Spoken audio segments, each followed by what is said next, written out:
There is a door in your home your cat refuses to accept. You close it. A paw appears underneath.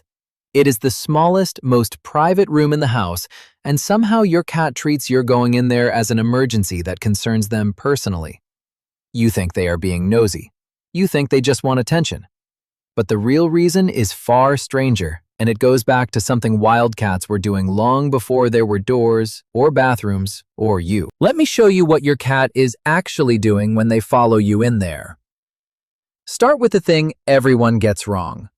We were told cats are aloof, solitary, that they tolerate us at best and merely rent the space in exchange for food. That story is comforting, and it is false. Cats form real attachments to the people they live with, not metaphorical ones, measurable ones. A researcher named Kristen Vitale, working at Oregon State University, ran a study that borrowed a method used on human infants and on dogs.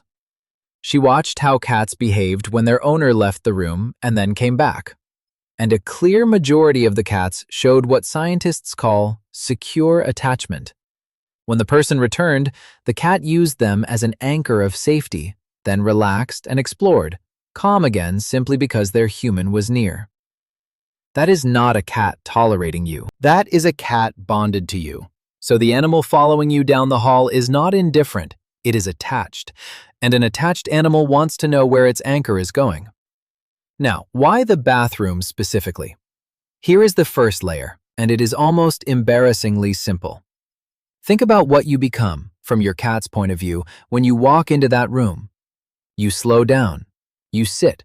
You stop scrolling, stop typing, stop cooking, stop leaving. For a few uninterrupted minutes, you become a stationary, predictable, available human. A captive audience. Your cat has learned the schedule. Cats are creatures of routine, deeply so, and they read the rhythms of your day better than you think. They know that this room, at these times, reliably produces a version of you that is still and reachable. And they have learned that when they show up, attention often follows. You may have taught them this without meaning to. Every time you reached down and stroked the cat who wandered in, you quietly confirmed the lesson. This room is where the human sits still and pays attention. Of course they come back. But that is only the surface. If it were only about attention, your cat would follow you to the sofa just as eagerly.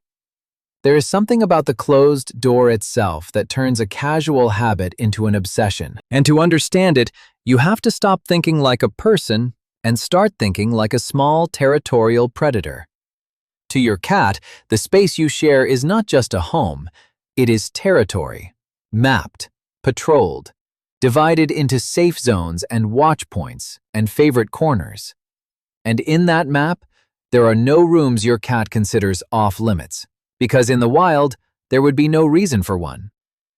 Now a door swings shut. A whole section of the territory vanishes, and the person your cat depends on vanishes into it. You know you are just brushing your teeth. Your cat does not. All they register is that a barrier has appeared, and the most important creature in their world is on the other side of it, doing something unseen.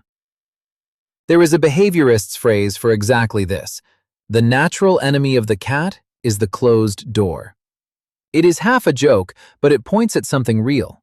Cats want access, not necessarily to be in the room, just to know they could be. A door removes the choice, and to a territorial animal, losing access to part of your own range is genuinely unsettling. That is why it is the closed door that drives them wild, far more than the room itself. So the paw goes under the door. The crying starts. Not because your cat is spoiled, because a piece of their world just disappeared and took their person with it. But there is a deeper layer still, and this is the one almost no one thinks about. It is not about attention, and it is not only about the door. It is about scent. You live in a world built out of what you see. Your cat lives in a world built out of what they smell.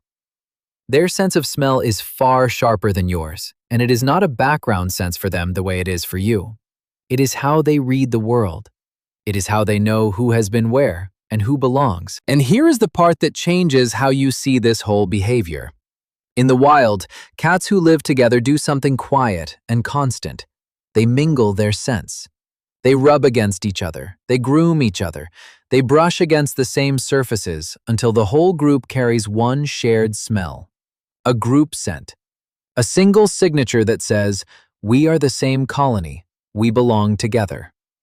A cat that smells like the group is family. A cat that smells wrong is an intruder. Now look again at your cat winding around your ankles in that small, tiled room, rubbing their cheek on your leg, pressing against the doorframe you just touched. That is not random affection. That is scent work. Your cat is folding you into the colony, laying their smell over yours, picking your smell up onto themselves, keeping the shared signature fresh. And a bathroom is one of the most scent-rich rooms you own. It is dense with the smell of you, concentrated, unmistakable. To a creature that navigates by nose, following you in there is like following you into a room made of your own identity. Of course they come. It is where your signal is strongest. Let me be honest about one more possibility, because it matters. For most cats, all of this is simply healthy attachment, and there is nothing to fix and nothing to worry about. But a small number of cats follow their person with a kind of desperation. If the following comes with constant crying whenever you are out of sight, with distress when left alone, with destructive behavior or accidents when you leave the house, that can point to genuine separation anxiety. That is worth a conversation with your own veterinarian, who can look at your specific cat and tell the difference between devotion and distress.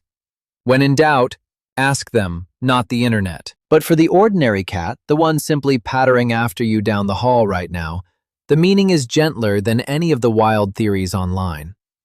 Think about what following actually costs a prey animal.